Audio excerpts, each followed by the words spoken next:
नमस्कार छात्रों, मैं डॉक्टर हेमलता काटे, हिंदी विभाग बाला साहेब देसाई कॉलेज पाटन। शिवाजी विश्वविद्यालय के BA भाग 3 के हिंदी के अंतर्गत पेपर नंबर 11 भाषा विज्ञान और हिंदी भाषा के अंतर्गत हम भाषा का अध्ययन करने वाले हैं। इस दृष्टि से हमने भाषा की परिभाषाएं देख ली है। आज हम भाषा की उत्पत्ति के बारे में जो सिद्धांत है, जो विभिन्न वाद है, उनका अध्ययन करेंगे।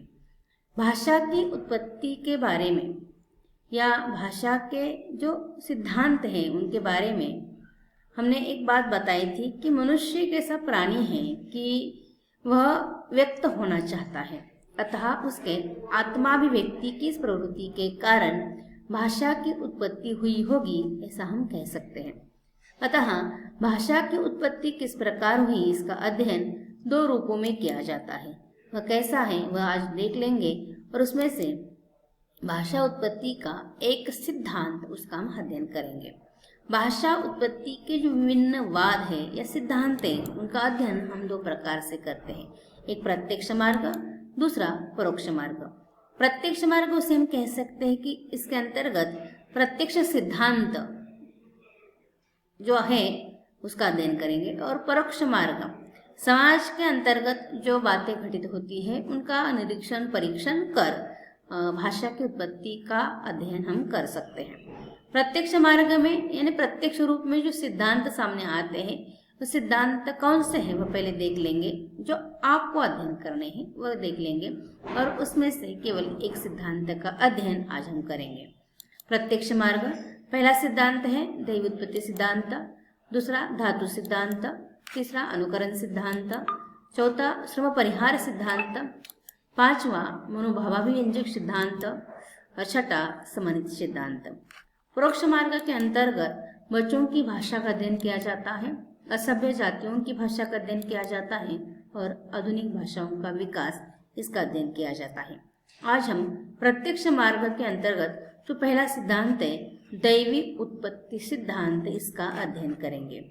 दैवी उत्पत्ति सिद्धांत। दैवी उत्पत्ति नाम से ही पता चलता है कि इस सिद्धांत के अनुसार भाषा की उत्पत्ति ईश्वर ने की, ऐसा इनका मानना है। अतः इसकी जानकारी इस प्रकार। दैवी उत्पत्ति सिद्धांत। दैवी उत्पत्ति सिद्धांत को अंग्रेजी में डिवाइन थ्योरी भी कहा जाता है। डिवाइन थ्योरी, उसका दूसरा नाम है दिव्य उत्पत्ति सिद्धांत। दिव्य उत्पत्ति सिद्धांत यह एक प्राचीन सिद्धांत है, एक प्राचीन मत है, और इस मत के अनुसार जिस प्रकार इस सृष्टि का निर्माण ईश्वर ने किया है, जैसा कि आपको पता है कि सृष्टि का निर्माण ब्रह्मा ने किया है, ऐसा हम कहते हैं। जिस प्रकार सृष्टि का निर्माण ईश्वर ने किया है, अर्थात मनुष्य, सरिता, पर्वत, नदी, नाले, इसका निर्माण भगवान ने किया है, उसी प्रकार मनुष्य को ज्ञान देते वक्त, उसे वाणी देते वक्त इस ईश्वर ने भाषा की उत्पत्ति की है, ऐसा इनका कहना है। इसके लिए उन्होंने जो कारण बताए वह कारण इस प्रकार है। वह इस प्रकार कारण देते हैं कि उन्होंने प्रमाण दिए हैं हमारे संस्कृति के, हमारे आद्य ग्रंथ जो वेद है, 4 वेद हैं, इनके निर्माता के बारे में कहते कि ये जो 4 वेद है वह अपौरुषेय है। आपने भी इसके बारे में सुना होगा कि उस वक्त जब ऋषि मुनियों ने यज्ञ कांड किया था, तब आकाशवाणी से इन वेदों की निर्मित हुई है, ऐसा कहा जाता है। इन वेदों की जो भाषा है संस्कृत भाषा, उसे भी देव भाषा कहा जाता है। यह भी इस बात का प्रमाण है कि भाषा का निर्माण ईश्वर ने किया होगा। अगला कारण बताते हैं कि जो हमारी भाषा है उसका व्याकरण जो लिखा गया है, व्याकरणकार पाणिनि का मत है कि जो 14 सूत्र है उनकी निर्मिति शिव की डमरू से हुई है। शिव की डमरू से 14 सूत्र निकले हैं, ऐसा इनका मानना है। इस प्रकार ये कारण दिए हैं। अगला कारण या अगला प्रमाण इस प्रकार देते हैं कि हमारे समाज में, इस विश्व में जितने भी धर्म हैं या जितने भी आद्य ग्रंथ हैं, उन ग्रंथों का मानना है कि सब कुछ ईश्वर ने निर्माण किया है। या प्रत्येक व्यक्ति या प्रत्येक धर्म अपनी भाषा को मूल भाषा या आद्य भाषा मानता है, ईश्वर निर्मित भाषा मानता है। इसका उन्होंने प्रमाण दिया है। जैन धर्म के प्रवर्तक महावीर प्रसाद द्विवेदी जी ने प्रकृति की या समाज की मूल भाषा अर्धमागधी मानी है। बौद्ध धर्म के प्रवर्तक गौतम बुद्ध जी ने पाली भाषा को सर्वश्रेष्ठ माना है। ईसाई धर्म के प्रवर्तक या ईसाई धर्म के प्रमुख यीशु ख्रिस्त जी ने हिब्रू भाषा प्रमुख मानी है।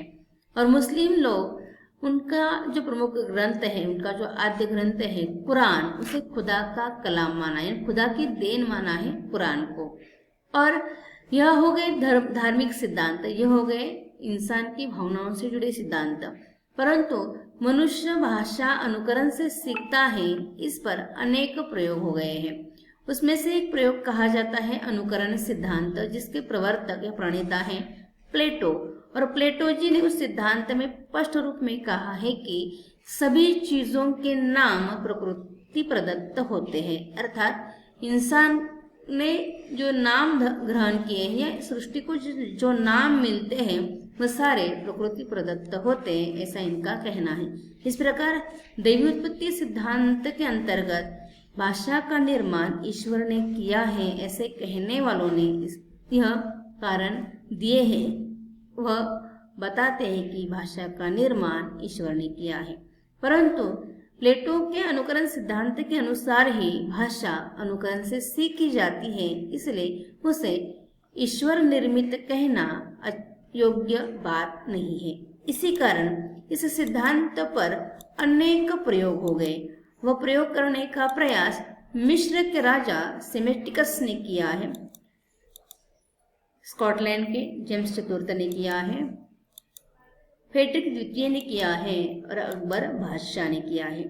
मिस्र के राजा सेमेटिक्स ने जो प्रयोग किया है वह प्रयोग इस प्रकार था कि उसने 2 बच्चों को अलग कमरे में रखा और उन बच्चों के पास जाने वालों को स्पष्ट आदेश दिया कि कोई भी व्यक्ति उनके सामने एक शब्द भी नहीं बोलेगा।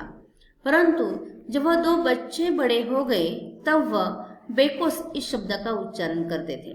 बेकोस एक फ्रीजियन शब्द है जिसका अर्थ है रोटी, एक फ्रीजियन शब्द है जिसका अर्थ है रोटी। अतः सोमेस्टिकस का कहना है कि शायद रोटी देने वालों ने गलती से इस शब्द का प्रयोग उनके सामने किया होगा। अकबर बादशाह का प्रयोग तो इतना सफल रहा कि वे बच्चे एक शब्द भी नहीं बोलते थे। अतः इन प्रयोगों के बाद यह निश्चित हो गया कि कोई भी इंसान अपनी माँ की पेट से भाषा सीख कर नहीं आता, भाषा अनुकरण से सीखी जाती है। इसलिए भाषा का निर्माण भगवान ने किया, ऐसा कहना एक अंधविश्वास में लगता है। इस प्रकार दैवी उत्पत्ति सिद्धांत जो भाषा की उत्पत्ति ईश्वर मानता है, इस पर अनेक आक्षेप तथा समीक्षाएं बताई गई है। पहला आक्षेप यह है कि यदि भाषा ईश्वर प्रदत्त है तो सभी प्राणियों की भाषा में अंतर क्यों? इसका अर्थ स्पष्टतः यह है कि ईश्वर ने भाषा निर्माण की है तो इस सृष्टि पर जितने भी प्राणी हैं उन सब की भाषा एक ही होनी चाहिए, क्योंकि ईश्वर ने दी है तो एक ही होनी चाहिए। लेकिन ऐसा नहीं है, सबकी भाषा अलग अलग है। और उनका दूसरी समीक्षा है कि यदि विश्व में एक जाति के जानवर और पंछी एक जैसे ध्वनि कर सकते हैं तो मनुष्य की वाणी में इतना विभेद या इतना अंतर क्यों? आप भी देखते हैं, सृष्टि का निरीक्षण करते हैं, परीक्षण करते हैं। पंछी साधा अगर हम उदाहरण लेना चाहेंगे, कौवा, इस विश्व में, इस सृष्टि में जितने भी कौवे हैं उनकी एक ही ध्वनि है, लेकिन मनुष्य की ध्वनि ऐसी नहीं है, हर एक की ध्वनि अलग है। जैसे 8 कोस पर वाणी बदले, हमारी 8 कोस पर वाणी बदलती है। इसी कारण मनुष्य की वाणी में अनेक मात्रा में विभेद है। और यदि भाषा ईश्वर प्रदत्त है तो आरंभ से ही विकसित होती है। इनका कहना यह है कि अगर ईश्वर ने भाषा दी है तो वह आरंभ से ही उसका विकास आपको दिखाई देता। लेकिन इतिहास साक्षी है कि भाषा का विकास धीरे धीरे हो गया है। भाषा का विकास धीरे धीरे हो गया, इसका अर्थ है कि भाषा ईश्वर प्रदत्त नहीं है।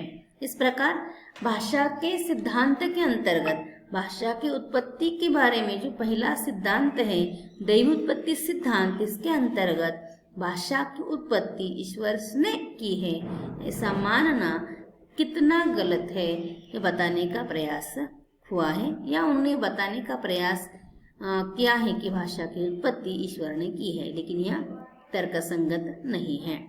कारण भाषा अनुकरण से सीखी जाती है। इस प्रकार भाषा की उत्पत्ति का यह पहला सिद्धांत है।